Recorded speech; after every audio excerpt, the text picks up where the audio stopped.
চারিদিক অন্ধকার, সারা গ্রাম কুয়াশায় ঘেরা।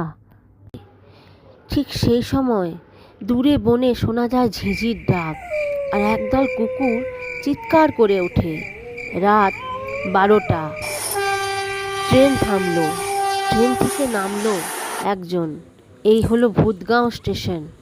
ইস, ট্রেনটা এত লেট করলো, কতটা রাত হয়ে গেল। নিতে আসা লোকগুলোও বুঝি চলে গেছে। এই এত রাতে আমি কলেজে পৌঁছাবো কি করে? ইনি হলেন তপন বাবু, কলকাতার কলেজের ফিজিক্সের প্রফেসর। এখানে তিনি এসেছেন কলেজের প্রধান অতিথি হিসাবে 25 বছরের পূর্তিতে। কি বিপদেই না পড়া গেল। ইস, এত রাত হলো, ট্রেনটা 3 ঘন্টা লেট। ওই তো দূরে একটা রিক্সা দেখা যাচ্ছে মনে হচ্ছে। হ্যাঁ হ্যাঁ, বাবু আসুন। আরে বাবু, আপনি কোথায় যাবেন বলুন? এ হচ্ছে হারানের রিক্সা। চলুন, আপনি কোথায় যাবেন? আমি আপনাকে নিয়ে যাবো। বাপ রে, তুমি আমায় বাঁচালে।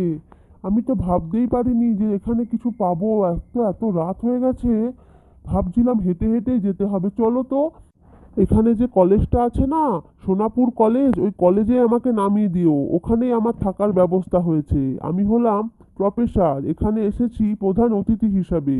আচ্ছা বাবু, বসেন বসেন, এমনিতেই অনেকটা রাত, রাস্তাঘাট ভালো নয়। হ্যাঁ হ্যাঁ, চলো চলো চলো। রাস্তাঘাট ভালো নয় মানে চোর ডাকাত বলতে চাইছো? না বাবু, বসেন বসেন, কথা বাড়িয়ে লাভ নেই, নিন বসেন বসেন। তপনবাবু বসে পড়লেন হারানের রিকশায়। প্রথম প্রথম সব ঠিকই ছিল। গ্রামের মধ্যে দিয়ে রিক্সাটা এগিয়ে যাচ্ছিল। বাহ, ঝিঝির শব্দ আর রাস্তাঘাট সম্পূর্ণ ফাঁকা। একটু তাড়াতাড়ি চালাও হারান, আমাদের পৌঁছাতে হবে। সব ঠিকই ছিল, কিন্তু হঠাৎ তপনবাবু দেখলো আরে, কোন দিকে যাচ্ছ? ওদিকে তো জঙ্গল মনে হচ্ছে। ওদিকে কেন নিয়ে যাচ্ছ হারান? এই যে, কি হলো? কথা বলছো না কেন? তোমাকে তাড়াতাড়ি চালাতে বলেছি, তুমি এত জোরে চালিও না, একটু উল্টে পড়ে যাবো। কি হলো? অনেকক্ষণ ধরে ডাকাডাকির পরও হারান কোনো কথাই বলছে না। তপনবাবু বলেই যাচ্ছে, এ কি কালা নাকি? তখন তো মনে হলো না যে কালা। কি হলোটা কি? হঠাৎ করে চুপ করে গেল কেন? এ কি? আরে, এ কি? তপনবাবু নিচের দিকে তাকিয়ে অবাক। কি, রিক্সাটা উপরে উঠছে মনে হচ্ছে। চাকা কোথায়? মাটি থেকে তো অনেকটা উপরে। এরপর সে যা দেখলো, ও মা গো, এটা কে? আমি আমি হলাম হারান দাস। আমি 10 বছর আগে মারা গেছি।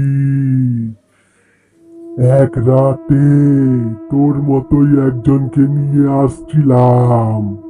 তার খুব তাড়া। ওইদিকে রাস্তার কাজ হচ্ছিল, তাই জঙ্গলের রাস্তা দিয়ে আসছিলাম। একটা বড় গাছের সঙ্গে ধাক্কা লাগে, আর আমি মারা যাই। ওরে বাবা গো, আমাকে ছেড়ে দাও, আমাকে ছেড়ে দাও। সুযোগ বুঝে আমাকে এই অবস্থায় রেখে পালায়। আমার সারা শরীর দিয়ে রক্ত বেরোয়। বাঁচাও বাঁচাও করি, কেউ বাঁচায় না। এবার তুই মরবি, আমার হাত তোকে তপনবাবু ধরবে। কোনো মতে রিক্সা থেকে এক লাফ দেয় এবং প্রাণপণে যেদিকে দুচোখ যায় ছুটতে থাকে। হারানের দুটো কালো হাত তার পেছন পেছন ধাওয়া করে। কতক্ষণ যেতে ছুটেছিল আর হারান তার পেছন পেছন ছুটেছিল কে জানে।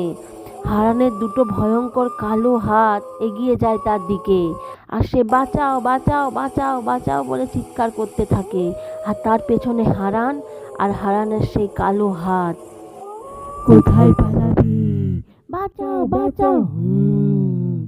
অবশেষে একটা সময় তপনবাবু অজ্ঞান হয়ে পড়ে যায়। সকাল হয়, ভোরের আলো ফোটে এবং গ্রামের মানুষ জড়ো হয়। তপনবাবু দৌড়াতে দৌড়াতে একটা গ্রামে এসে পৌঁছায়। সেটা হলো ভূতগাঁওয়ের পাশের গ্রাম, ঝাড়গ্রাম। সব লোকজন এসে পড়ে, তপনবাবুকে ঘিরে বসে থাকে এবং তারা আর বুঝতে বাকি থাকে না যে তপনবাবুর সঙ্গে কি ঘটনা ঘটেছিল। তারা কানাঘুষো করতে থাকে এবং তপনবাবুর জ্ঞান ফিরে আসে। জ্ঞান ফিরে এলে তপনবাবু কিছুক্ষণ চুপচাপই থাকে, পরে স্বাভাবিক অবস্থায় ফিরে আসে।